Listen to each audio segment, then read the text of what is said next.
So this week's feature car is Reza's 2016 Camaro SS.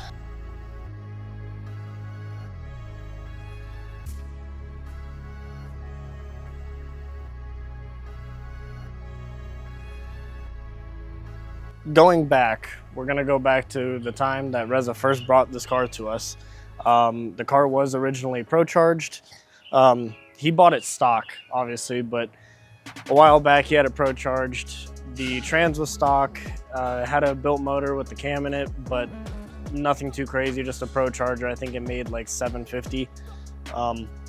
He then brought it to us after a shop that we're not gonna name absolutely butchered a turbo kit together for this car. There was lines touching, the welds weren't complete, like there was literally missing gaps in the weld. So when he brought it to us to get it tuned, and we told him about all the stuff that's wrong with it, he just said, all right, well, let's make a new turbo kit.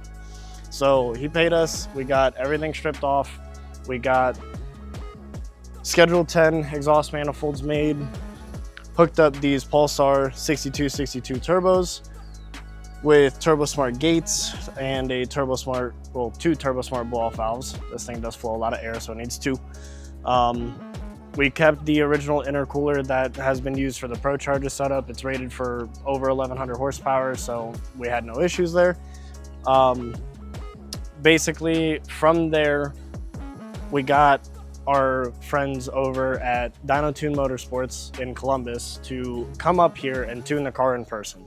So this was on a stock ECU, had a bunch of wiring hanging out in the engine bay. It had a port injection controller. It was a micro squirt.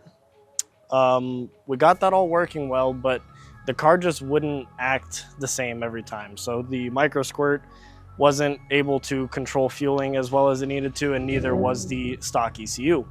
So after him running it like that for about a year or so, he brought it back to us. We built his Auto 8-speed with Pure Drivetrain Solutions, and we did a max ECU conversion. So as you can see, where the ECU used to sit is no longer there. It's hidden in the fender, tucked up, out of sight, out of mind. It cleaned up this engine bay tenfold.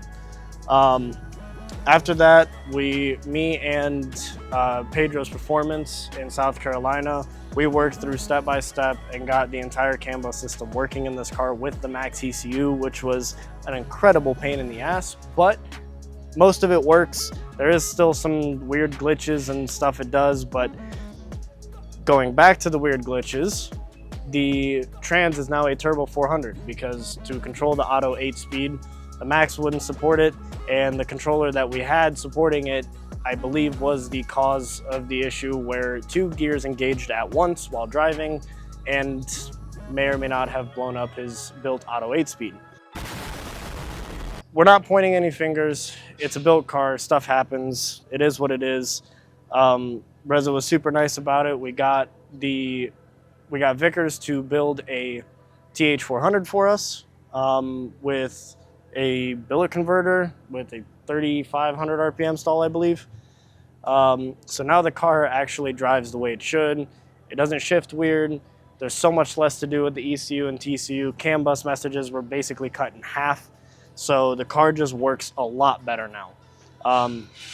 With the Turbo 400, going back to the rear end, it has a differential from a 2021 Camaro that has a little bit better of a LSD.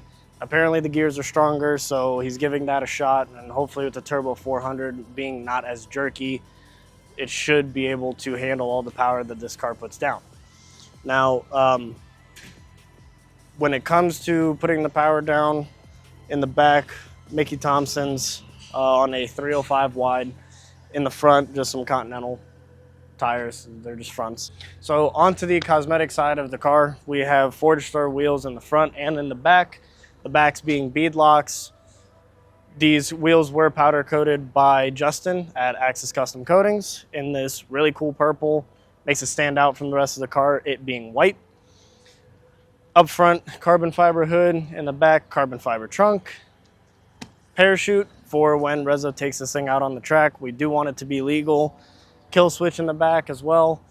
Not really a cosmetic part, but you do kind of need it for the track. The car looks pretty aggressive from the outside. I mean, there's not really saying this thing's a sleeper because, well, it's got 2 exhausts sticking out of the hood, carbon fiber parts, and a ginormous tire on it. So you can't really hide the fact that this car's fast, but it is fast, so why would you hide it? Onto the inside, we have Brom racing seats with some purple Brom harnesses, because continuing the purple. RPM roll bar that have the removable door bars and swing out. So when you're getting in and out of the car, it makes it a lot easier. Tinker dash on the inside, Motion Raceworks shifter, shroud, parachute release. So all in all, this car is pretty much ready for a drag event. It is ready for the streets. It is ready for Mexico nights. This year should be a lot of fun. Hopefully we'll make it out to a lot of them. I'm usually with him when we go out. So hopefully we'll get you guys some footage of him doing some racing and some closed course stuff, of course. You lying? Yeah. But yeah, I mean, for your typical accountant that comes around to do the books and he pulls up in a twin turbo Camaro, I don't think many other people can say that.